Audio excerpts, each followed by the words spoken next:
বিলাসে এতটাই মত্ত হলাম, মনুষ্য জীবনের কি করণীয় সেটাই ভুলে গেলাম। আরে বাবা, ভোগ বিলাস তো পশুরা করে, পশুর জীবনে করে। এতই যদি ভোগ বিলাস, এতই যদি অখাদ্য কুখাদ্য গ্রহণের এত আকাঙ্ক্ষা থাকে, তুমি পাবে জনম, পশু জনম পাবে। আকাঙ্ক্ষা করো প্রভু পশু জনম দাও, দেখবে কি পরিমাণ ভোগ, সেখানে কোনো ভজন নাই। তাহলে এই জনমটা পেয়ে শুধু ব্যবসা বাণিজ্য, মালা নাই, জপ নাই, সন্ধ্যা নাই।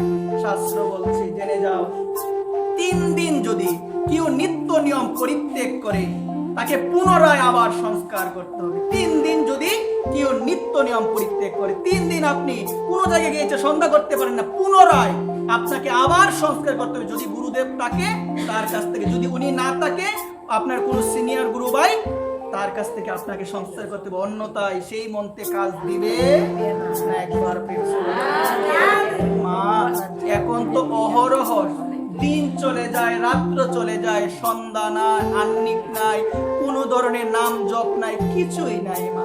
তাহলে তাদের কি হবে গো মা? তারা তো শুনে না কথা ভালোভাবে মা, সাধুগুরু বৈষ্ণব বলে শুনে না ভালোভাবে মা। এই কারণে যে কোনো কাজ থাকুক না কেন, অজুহাত সনাতন ধর্মের মানুষের সব থেকে বড়।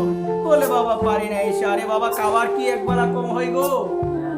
একবেলা হয় না তো কম, টাইম টু টাইম খাবার খেতে হয়, না হলে শরীর চলে না। আরে বাবা, এইদিকে এত মন তোমার, একটু ভজনে দিতে পারো না? কমপক্ষে 4 ঘন্টা 3 ঘন্টা দেওয়ার কথা বলছেন মহাজনগণ। 4 ঘন্টা কি আধা ঘন্টা সময় দেই না, 30 মিনিটও দিই না। কি হবে আমার গতি একটাবার ভেবে দেখো। কোথায় যে আমি যাব মা?